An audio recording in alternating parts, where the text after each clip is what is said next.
আলহামদুলিল্লাহি রব্বিল আলামিন ওয়াসসালাতু ওয়াসসালামু আলা সাইয়্যিদিল মুরসালিন আম্মা বা'দ ফাআউযু বিল্লাহি মিনাশ শাইতানির রাজীম বিসমিল্লাহির রহমানির রহিম আসসালাতু ওয়াসসালামু আলাইকা ইয়া রাসূলুল্লাহ ওয়া আলা আলিকা ওয়া আসহাবিকা ইয়া হাবিবাল্লাহ আসসালাতু ওয়াসসালামু আলাইকা ইয়া নাবিয়াল্লাহ ওয়া আলা আলিকা ওয়া আসহাবিকা ইয়া নূরাল্লাহ।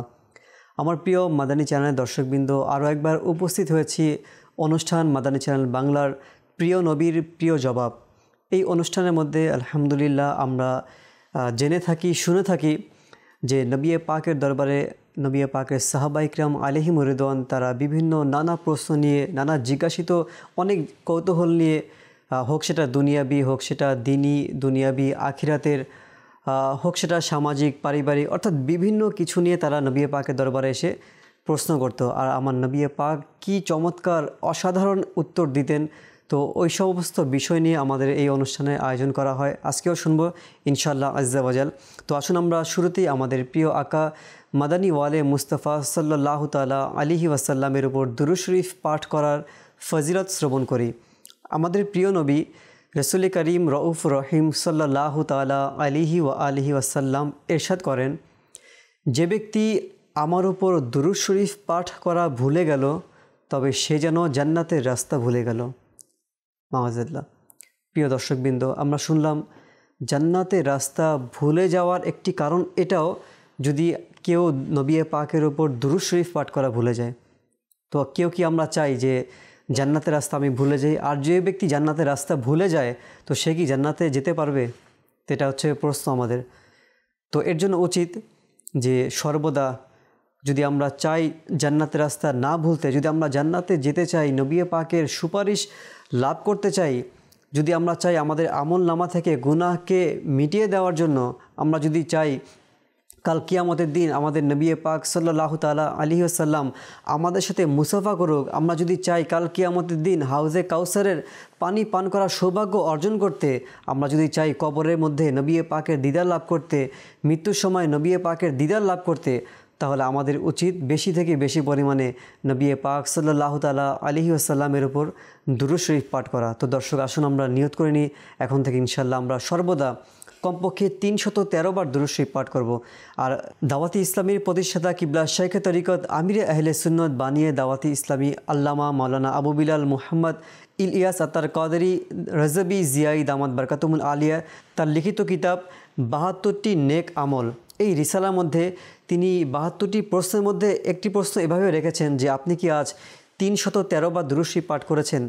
যদি আমরা 72টি নেক আমল রিসালার পর আমল করি ইনশাআল্লাহ আজ্জা ওয়াজাল, তাহলে আমাদের 313 বার দুরূদ শরীফ পাঠ করা হয়ে যাবে। আর 313 বার দুরূদ শরীফ পাঠ করলে অধিক পরিমাণে দুরূদ শরীফ পাঠ করার আদায় হয়ে যাবে ইনশাআল্লাহ তাআলা। তো আসুন আমরা নিয়ত করি এখন থেকে আমরা প্রতিদিন ইনশাআল্লাহ 313 বার নবী পাক সাল্লাল্লাহু তাআলা আলাইহি ওয়াসাল্লামের উপর দুরূদ শরীফ পাঠ করব। সাল্লু আলাল হাবিব সাল্লাল্লাহু তাআলা আলা মুহাম্মদ সাল্লাল্লাহু তাআলা আলাইহি ওয়াসাল্লাম। মাদানী চ্যানেল দর্শকবৃন্দ, নবী পাক সাল্লাল্লাহু তাআলা আলাইহি ওয়াসাল্লাম এর দরবারে সাহাবায়ে কিরাম আলাইহিম রিদওয়ান আরজ করলেন, ইয়া রাসূলুল্লাহ সাল্লাল্লাহু তাআলা আলাইহি ওয়াসাল্লাম, রিজিকের প্রশস্ততা চাই, অর্থাৎ রিজিকের প্রশস্ততা বৃদ্ধি করতে চাই। তো এর করণীয় কী রয়েছে? নবী পাক সাল্লাল্লাহু তাআলা আলাইহি ওয়াসাল্লাম ইরশাদ করেন, সর্বদা অজু অবস্থায় থাকো। সুবহানাল্লাহ। দর্শকবৃন্দ, এটা হয়তো আমাদের অনেকেরই পূর্বে জানা ছিল না যে কেউ রিজিকের প্রশস্ততার জন্য অনেকেই আমরা বিভিন্ন পরামর্শ, বিভিন্ন মানুষ অনেক কাজকর্ম করে থাকে যে অমুক কাজ করলে হয়তো বা রিজিকের প্রশস্ততার সৃষ্টি হবে। তো নবী পাক যা বলেছেন নিঃসন্দেহে এর মধ্যেই কল্যাণ নিহিত রয়েছে। তো আমাদের এর জন্য উচিত সর্বদা অজু অবস্থায় থাকা। তো আমরা আসবো ইনশাল্লাহ আমাদের ইমরান ভাইয়ের কাছে।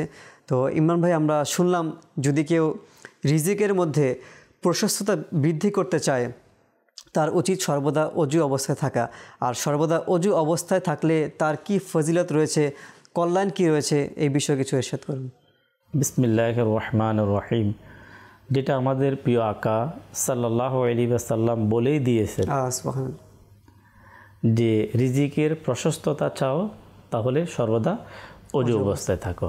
আমরা যদি আমল করি, আমরা যদি কেউ চাকরি করি, তো চাকরির মধ্যে আমরা উন্নতি চাচ্ছি, তাহলে আমরা এই নবী পাক সাল্লাল্লাহু আলাইহি ওয়াসাল্লামের এই ফরমানের উপর আমরা কী করি? আমল করি। কেউ আমরা ব্যবসা করি, বিভিন্ন ধরনের, কেউ আমরা কৃষিকাজ করি, কেউ আমরা আপনার কারখানা, বিভিন্ন ধরনের আমাদের উপার্জনের যে খাতগুলো রয়েছে, আমরা আসলে হচ্ছে যে আমাদের প্রথম যেটা ফার্স্ট যেটা আমাদের করণীয়, যে বিশ্বাস, আল্লাহ তাবারক ওয়া তাআলার প্রতি আমাদের বিশ্বাস এবং আমাদের প্রিয় নবী সাল্লাল্লাহু আলাইহি ওয়াসাল্লামের যে বাণী, এর প্রতি আমাদের ফার্স্ট আমাদেরকে বিশ্বাস আনতে হবে। আমাদেরকে ইয়াকিন যে হুজুর সাল্লাল্লাহু আলাইহি ওয়াসাল্লাম ওযু সর্বদা থাকার জন্য আদেশ করেছেন, থাকলে এই উপকার হবে, আমি আমার নবীর উপকারটা আমি পাবই, রিজিকের বরকত হবেই, প্রশস্ততা হবেই।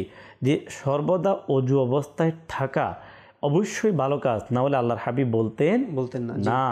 তা যেহেতু আমাদের প্রিয় আকা সাল্লাল্লাহু আলাইহি ওয়াসাল্লাম সাহাবা ইকরামদেরকে যে পরামর্শ দিয়েছেন, শুধু ওটা সাহাবাদের জন্য নয়, আমার নবীর প্রতিটা বাণী তখন থেকে শুরু করে কিয়ামতের আগ পর্যন্ত প্রতিটা মানুষের জন্য কল্যাণ। নবী পাক সাল্লাল্লাহু আলাইহি ওয়াসাল্লাম যে ইরশাদে মুবারাকা, রিজিকের প্রশস্ততা হচ্ছে সর্বদা ওযু অবস্থায় থাকা। আমরা যদি হাদিসে পাকের মধ্যে আমরা দেখি, রসুল করিম সাল্লাল্লাহু তাআলা আলাইহি ওয়াসাল্লাম হযরতে আনাস রাদিয়াল্লাহু তাআলা আনহুকে উদ্দেশ্য করে বললেন, বৎস সম্ভব হলে সব সময় ওযু অবস্থায় থাকো। সুবহানাল্লাহ। এরপর কি বললেন? এরপরে বললেন, মালাকুল মাউত ওযু অবস্থায় যা রূহ কবজ করবে তার জন্য শাহাদাতের মর্যাদা লিখে দেওয়া হবে। সুবহানাল্লাহ। দুটি প্রথমে হুকুম করলেন, এরপর ফজিলত বর্ণনা করলেন, মর্যাদা কি? প্রথম বললেন যে তুমি ওযু অবস্থায় থাকো, আর ওই ওযু অবস্থায় যদি তোমার মৃত্যু হয়, মালাকুল মউত তোমার রুহুকে কি করে? কবজ করে, তাহলে তোমার জন্য কি হবে? শাহাদাতের মৃত্যু হবে, শাহাদাতের মর্যাদা আল্লাহ তোমাকে দান করবে। আসলে এই বিষয়টা যে হুজুর সাল্লাল্লাহু তাআলা আলাইহি ওয়াসাল্লাম যে ওযু অবস্থায় থাকো, কেন? মৃত্যু যে কোনো সময় আসতে পারে। আপনি দেখবেন শোয়ার মধ্যে অনেকের মৃত্যু চলে আসে, রাস্তায় গাড়ির মধ্যে বসা অনেকের মৃত্যু চলে আসে, হাঁটতে হাঁটতে অনেকের কি মৃত্যু চলে আসে। তো আমি যে রিজিকের প্রশস্ততার একটা প্র্যাকটিক্যাল প্রমাণ, কোনো এক সময় দাওয়াত ইসলামের সাথে রিলেটেড এক ব্যক্তি, তার ঘটনায় মোটামুটি অনেক ইসলামী ভাই ঘটনা জানে। সে তার প্রাথমিক অবস্থা যে ছিল, অর্থাৎ একটু আর্থিকভাবে সে দুর্বল ছিল, সেই আপনার কোনো কারখানার মধ্যে তো কোনো দোকানের মধ্যে সে কাজ করত। একদিন সে কোনো উপায়ে আল্লাহ তাবারক ওয়া তাআলার তাকে কোনো একটা ব্যবস্থা করে দিলে, সে একটা ছোট দোকানের কি করলেন? ব্যবস্থা করলেন। উনি ব্যবসা শুরু করলেন। ব্যবসা শুরু করার পরে তিনি দোকানে আপনার পূর্বে তো অত ধরনের আপনার এলইডি ভিডিও তেমন ব্যবস্থা ছিল, অডিওর মাধ্যমে মানুষ কী করতো? অডিও ক্যাসেটগুলো মানুষ শুনতো। দাওয়াত ইসলামের প্রতিষ্ঠাতা শেখ তরিকাত আমির আহলে সুন্নাত দামাত বারাকাতুহুল আলিয়ার একটা অডিও ক্যাসেট, যার মধ্যে বয়ানের বিষয় ছিল অজুর বারাকাত, অজু অবস্থা থাকলে কী লাভ, দুনিয়াবি কী উপকার, আখিরাতের কী উপকার। তো এর মধ্যে যখন সে জানতে পারলো, এই হাদিসে মোবারক এগুলো শুনতে পেল যে অজু অবস্থা যদি কেউ সর্বদা থাকে তাহলে তার রিজিকে কী হবে? প্রশস্ততা হবে। এই হাদিসে মোবারকগুলো শোনার পরে সে নিয়ত করলো, আমি আমার এই দোকানে, আমার এই ব্যবসা প্রতিষ্ঠানে আমি যতক্ষণ থাকবো আমি অজু অবস্থায় থাকবো। সুবহানাল্লাহ। অজু অবস্থায় থাকবো, এই নিয়ত আলহামদুলিল্লাহ সে ব্যবসা শুরু করলো। অল্প দিনের মধ্যে সেই আপনার 2-3টা দোকানের মালিক হয়ে গেল। আল্লাহ তাকে এমন বরকত দিল, তার 2-3টা দোকান ব্যবসার অনেক উন্নতি হলো। তো পূর্বে তার কোন একজন অর্থাৎ পরিচিত কোন এক ইসলামী ভাইয়ের সাথে যখন দেখা হলো, তার অবস্থার উন্নতির অভাগ, যে এটা পরিবর্তন কিভাবে হলো, যেখানে তোমার নিজের চলতে কষ্ট হতো, একটা চাকরি করে তোমার জীবন পরিচালিত হচ্ছে, সেখানে নিজে 2-3টা দোকানের কি মালিক কিভাবে হলো। তখন সে বলল, আল্লাহ তাবারক ওয়া তাআলার শুকরিয়া আমি আদায় করি, আলহামদুলিল্লাহ আমি যেদিন থেকে সবসময় অজু অবস্থায় থাকা আমি শুরু করলাম, ওই দিন থেকে আল্লাহ তাবারক ওয়া তাআলা আমাকে ব্যবসার মধ্যে এমন বরকত, এমন বারাকাত আমার ব্যবসার মধ্যে, আমার রিজিকের এমন এক প্রকার রিজিকের দরজা খুলে গেল, এমন অবস্থা। আসলে এখানে এই যদি আমরা দেখি ঘটনাটি হয়তো আপনার আমরা হয়তো ধরবো এটা সত্য অথবা কোনো কাল্পনিক হয়তো আমাদের কাছে মনে হতে পারে, কিন্তু নবী পাক সাল্লাল্লাহু আলাইহি ওয়াসাল্লামের যে হাদিসে মোবারকা, অজু অবস্থায় যদি আমরা থাকি আমাদের 100% আমাদের রিজিকের মধ্যে বরকত হবে। এখন ওই ইসলামী ভাই যার ঘটনা আমরা শুনলাম, সে সব সময় দোকানে অজু অবস্থায় থাকতেন। আমরা যদি আমাদেরকে প্রশ্ন করি আমরা অজু অবস্থায় থাকি কি না, আমরা যখন ঘর থেকে বের হই, আমি স্কুলে যাচ্ছি, আমি কলেজে যাচ্ছি, আমাদের স্বাভাবিক মাইন্ড যখন আমরা ঘর থেকে মসজিদে যাই তখন আমরা কি করি? আমরা অজু করি, মানে নামাজের জন্যই আমরা শুধু অজু করি।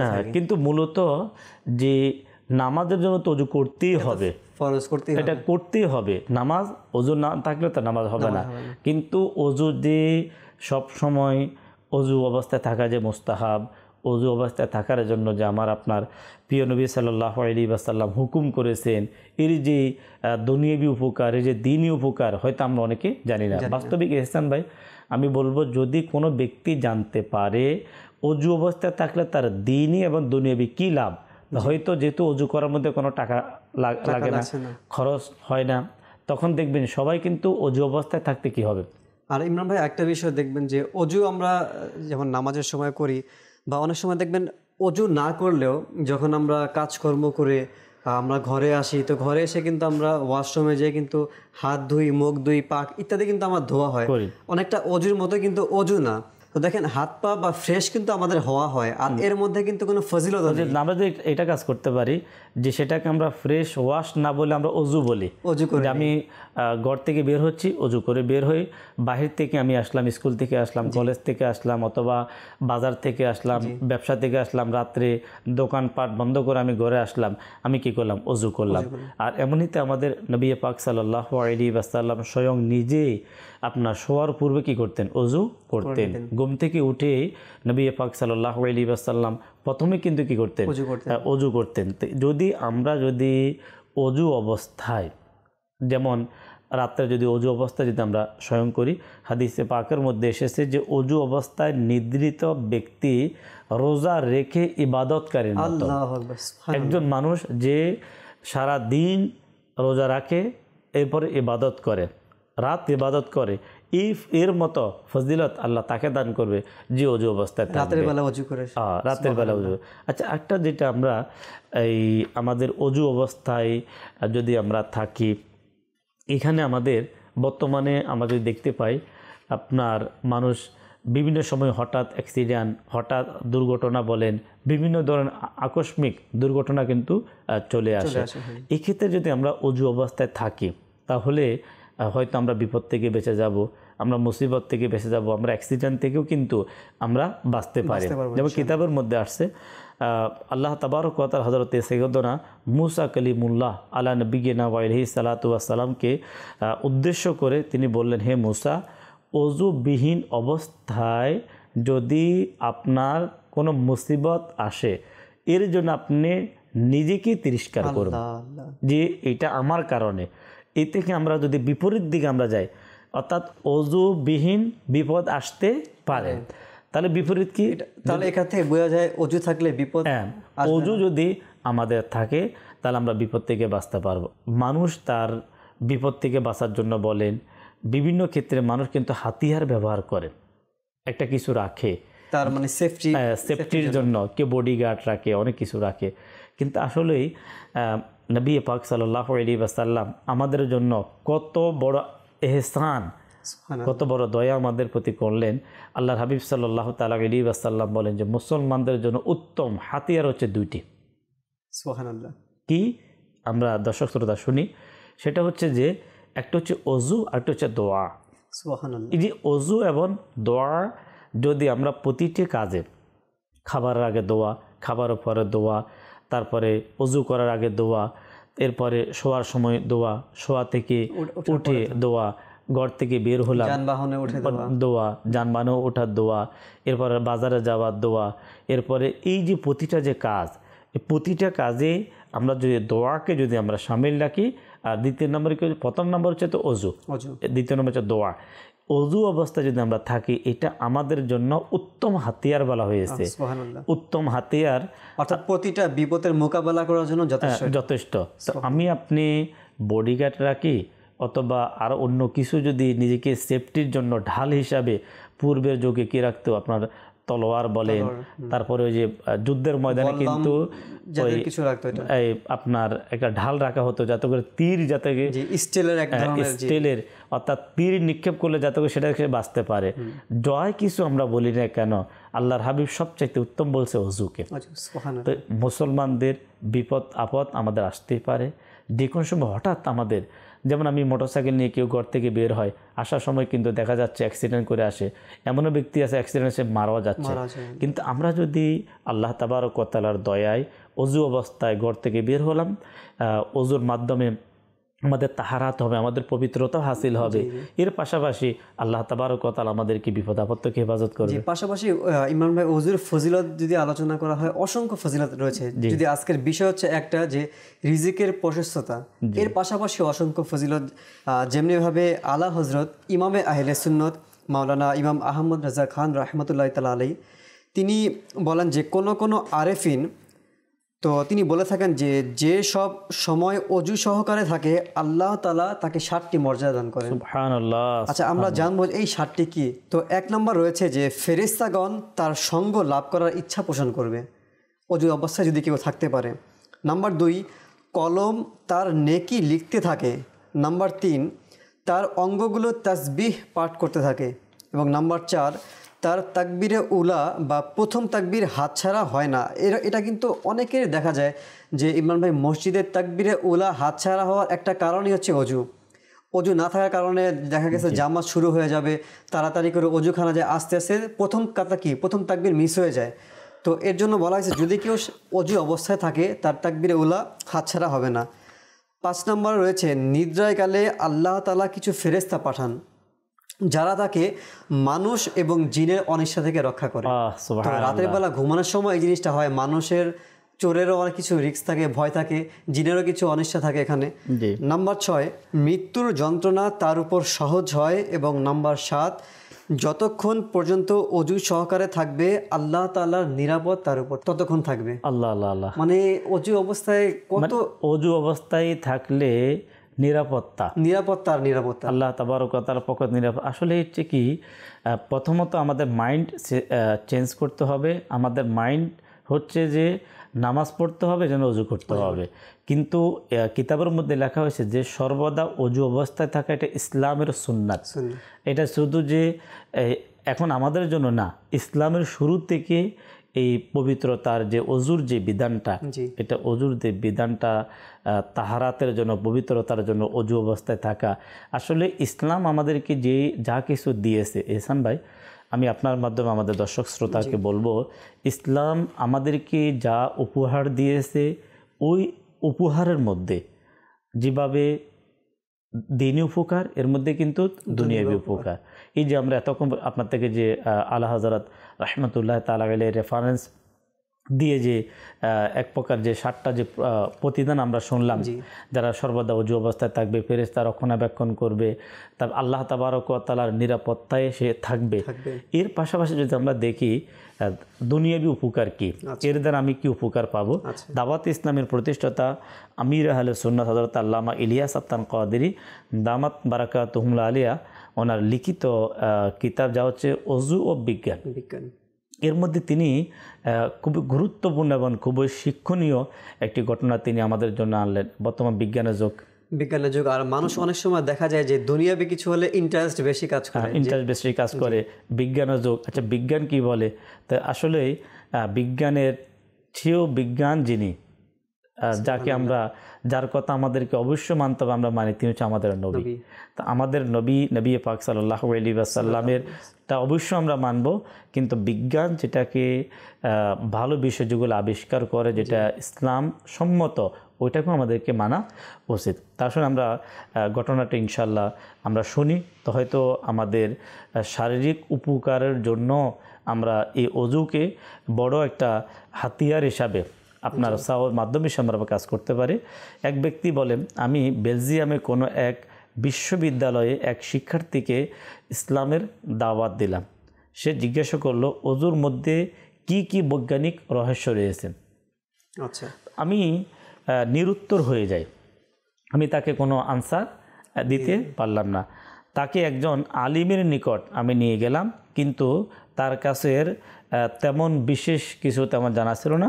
অবশেষে বিজ্ঞানের জ্ঞান রাখেন এমন এক ব্যক্তি তাকে অজুর যথেষ্ট সৌন্দর্য বর্ণনা করলো, কিন্তু গর্দান মাসে করার রহস্য বর্ণনা করতে তিনিও অপারগ হলেন। এরপর সেই বিশ্ববিদ্যালয়ের শিক্ষার্থী চলে যায়। কিছুদিন পর এসে বলল, আমাদের প্রফেসর লেকচারের মাঝখানে বলেছেন, অর্থাৎ আমাদের যে বিশ্ববিদ্যালয়ের যিনি প্রফেসর তিনি ওনার লেকচারের মাঝখানে বলেছেন, যদি গর্দানের পৃষ্ঠদেশে ও দুই পাশে দৈনিক কয়েক ফোঁটা পানি লাগিয়ে দেওয়া হয় তাহলে মেরুদণ্ডের হাড় ও দূষিত মজ্জার সংক্রমণ থেকে সৃষ্ট ব্যাধিসমূহ থেকে নিরাপদ থাকা যায়। এটা শুনে অজুর মধ্যে গর্দান মাসেহ করার রহস্য আমার বোধগম্য হয়ে যায়, অতএব আমি মুসলমান হতে চাই। এরপরে পাওয়া যায় অবশেষে সে ইসলাম ধর্ম গ্রহণ করলেন, সে মুসলমান হয়ে গেলেন।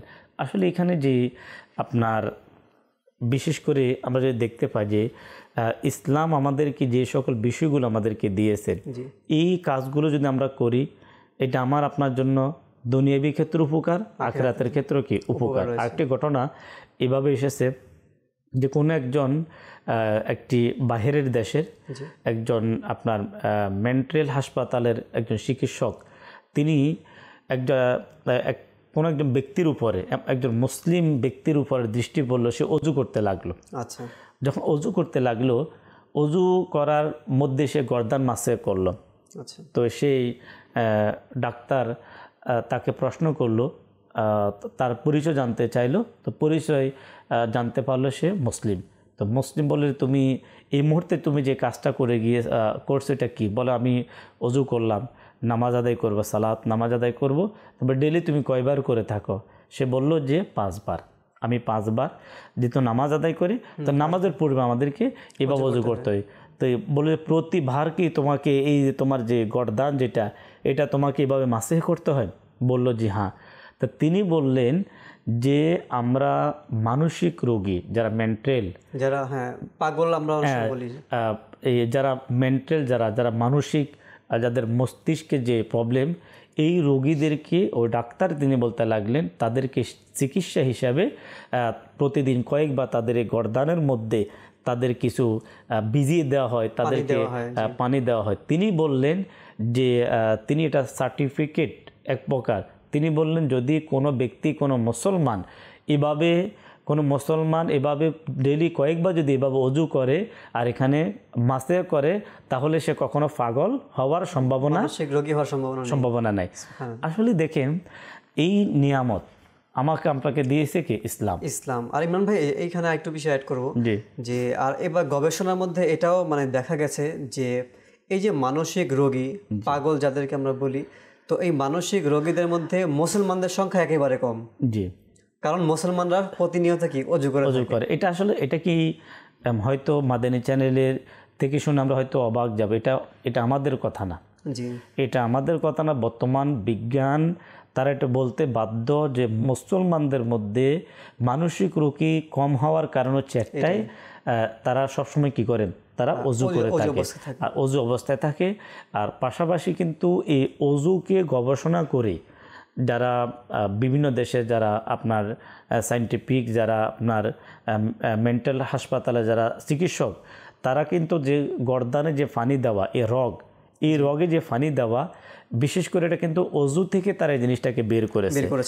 আরেকটি আপনার এই চিকিৎসকদের একটা গবেষণার মধ্যে পাওয়া যায়, এক হৃদরোগ বিশেষজ্ঞ ডাক্তার খুবই জোর তাগিদ দিয়ে তিনি বলেছেন, উচ্চ রক্তচাপে আক্রান্ত রোগীকে প্রথম অজু করান।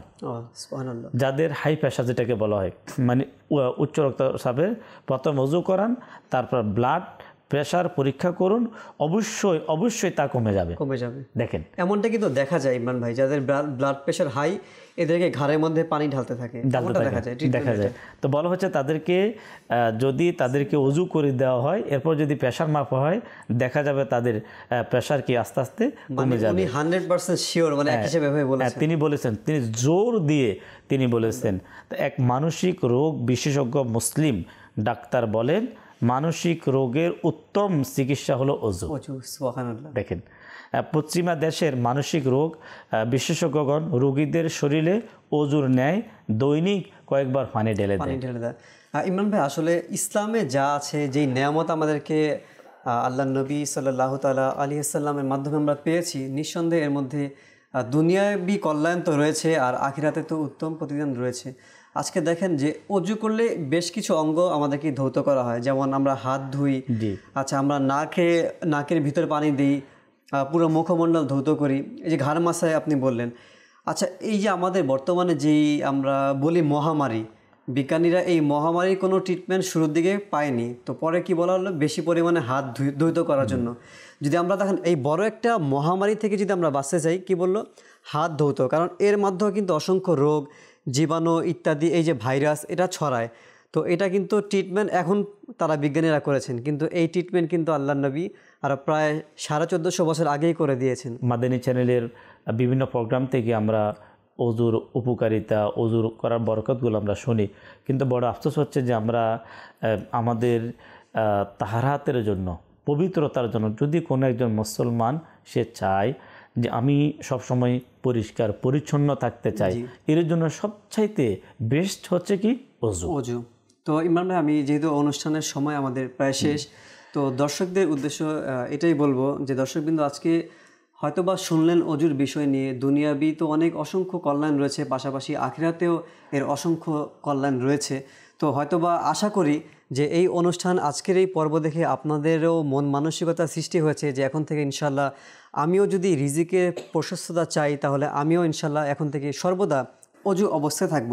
তো একটি বিষয় হচ্ছে, ওযু অবস্থায় তো আমরা ওযু তো করি, তো এখন আমার ওযুটা কি হচ্ছে কি না এটাও দেখার বিষয় আছে ইমরান ভাই, যে আমরা যেভাবে ওযু করা দরকার, এই যে অসংখ্য নেয়ামত ফজিলতের কথা আমরা শুনলাম ওযুর মাধ্যমে, এখন আমার ওযুটা তো হতে হবে।